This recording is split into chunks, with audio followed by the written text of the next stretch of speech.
Today is 2 days away from the anniversary of my niece's death.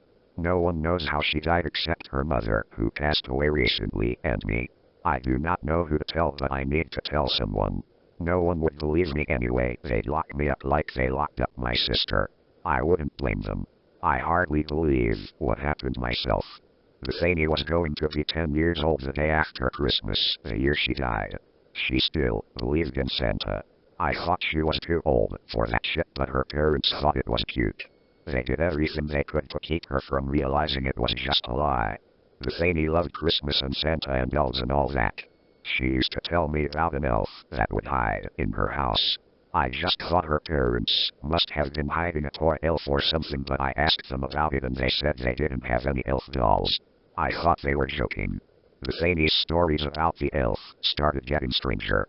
She told me that one night she woke up to the elf sitting on the dollhouse next to her bed, watching her with its empty glass eyes. After that night, she said the elf turned bad. She said it would move around her room making strange noises at night, and she told me if she tried to get out of bed, the elf would run towards her and bite and claw her feet and ankles. The elf, she said, had too many teeth, which were long and thin but not pointed. She said its nails were long and sharp like claws.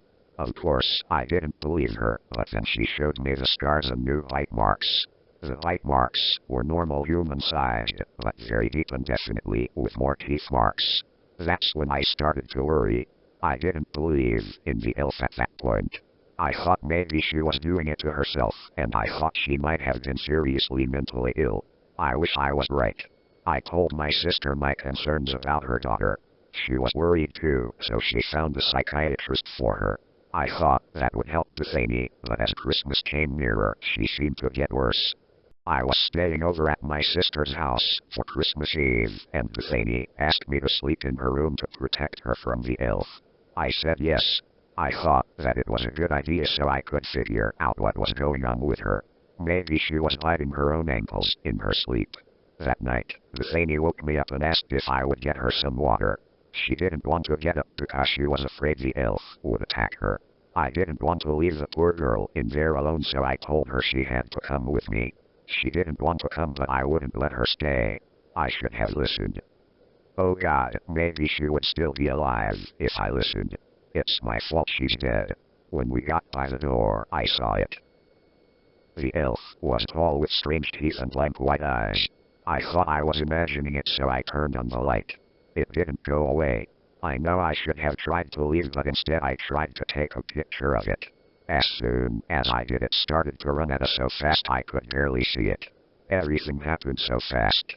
The Thany, who had been standing so still, pushed me out of the room so hard that I fell to the floor. The door slammed shut.